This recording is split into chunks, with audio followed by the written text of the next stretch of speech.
everyone! Welcome back sa ating YouTube channel. Ito ang pinakamaingay na YouTuber sa balat ng YouTube. Ako, si Kabibig, and welcome to my new channel. For the meantime, dito muna ako magtatambay ha. Well, pwede yun naman akong i-subscribe doon sa old channel ko. Pero dito muna ako magtatambay. Naku po, ano ba ang ating pag-uusapan ngayon? Trending naman si Honorable Sandro Marcos. Ang daming bashers ni Honorable Sandro Marcos. Ang sabi na iba, ang bobo daw ni Sandro Marcos. Hindi niya alam kung ano ang kanyang pinagsasabi tungkol sa peso versus dollars. Naku, manginig ka mga kabig. Grabe yung pagpuna ng mga pinkish o glubot kay Sandro Marcos. May nabasa kasi ako mga kabibig. Ito wait muna mga kabibig ha.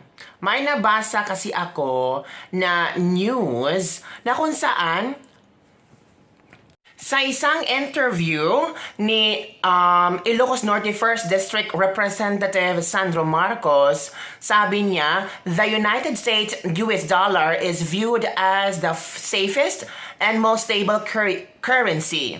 Sabi niya, I would like to make one thing clear. The peso is not weak because the peso is weak. The peso is weak because the dollar is strong. Yan ang sabi ni Ilocos Norte 1st Representative Sandro Marcos. Pero hinanap talaga ni Kabibig kung ano ang context nito, kung ano talaga ang laman ng video na kung saan bakit ito nasabi ni Sandro Marcos. Ano ba ang ibig niyang sabihin? Ayoko namang mag-report sa inyo ba na ito lang talaga ang ating pag-uusapan na quote ni Sandro Marcos. Kailangan talaga ng ebidensya at kailangan nating intindihin kung bakit nga ito nasabi. Nako, meron akong nakitang video, interview, kung saan dito ito nagsimula yung quote ni Sandro Marcos. Kaya, huwag tayong agad-agad mag-react. Yung iba kasi agad-agad mag-react, maniniwala sa mga nakikita na babasa nila ba. Dapat mag-search, research punta ha. Panoorin natin ang video ito mga kabibig. I would like to make one thing clear. I-English ko na lang kasi medyo complicated kapag Tagalog. The peso is not weak because the peso is weak. The peso is weak because the dollar is strong. The dollar is strong for two reasons. Kapag may krisis po sa ating bansa, kapag may krisis po sa ating mundo, the impression that investors, consumers, and shareholders get is that the dollar is the safest currency to get against all other currencies. So, ang nangyayari ay lahat ng mga tao kapag may crisis, bumibili ng dollar. Kapag binibili yung dollar, ang demanda ng dollar tumataas. Which means, against other currencies, it becomes stronger. Now, kung nakikita mo ang trend ng USD sa trend ng mga iba't ibang currency, ang British Pound, ang Euro, ang Yen, ang Yuan, ang trend po, walang whiteboard sulat sa akin. Ang trend po ay ang dollar gumaganon. Lahat ng ibang currency, lalo na sa Asia, lalo na sa Europa, lalo na sa UK, ay gumaganon. So there is an inverse relationship. It is not because there is anything wrong with the peso domestically. It's just internationally, dahil sa lahat nangyayari, dahil sa gera, ang peso ay humihina against the dollar. Pero kung pag-aaralan mo, the peso against the yuan, the peso against the yen, the peso against the British pound, makikita mo, medyo stabilized. So, what can we do about it?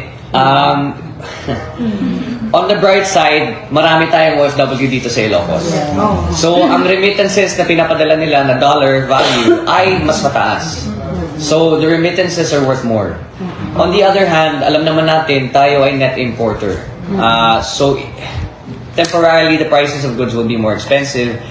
It's partly to do with Russia and Ukraine. Another explanation about it, I don't want to get too into it, pero nung pandemya, the Fed, the US government, nag-print sila ng US dollar. So, medyo dumami ang supply ng dollar. Ngayon, ang daming bumibili. So, yung daming supply became worth more, which is essentially as a result of what's happening. What can the Philippines do to help it. Sa totoo lang, I'm gonna be realistic with you. Maliit na bansa lang tayo. We have a significant amount of dollar reserves. An option would be, potentially, to sell off the dollar reserves to be able to taper. Tataas pa rin yung value ng dollar, pero hindi gaano kalaki kumpara kung hindi mo gagawin yung sinabi ko, which is to sell off our dollar reserves. But dahil nangyayari to, hindi lang sa atin, kundi sa lahat ng ibang bansa, kahit bibenta ka ng dollar reserve, walang masyadong maapektuhan. Dahil ang dollar reserve natin kumpara sa UK, sa Europe, sa mga iba't ibang bansa ng Asia, ay napakaliit pa rin.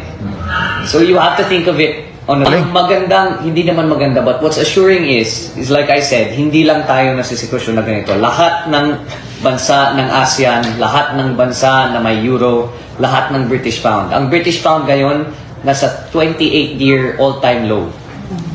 Noon, naalala ko nung nandun ako, 1.4 to the dollar ang British pound. Ngayon, 0.8. So, mababa talaga lahat ng currency natin. So, I think the best piece of advice would just be to sit back and hold tight.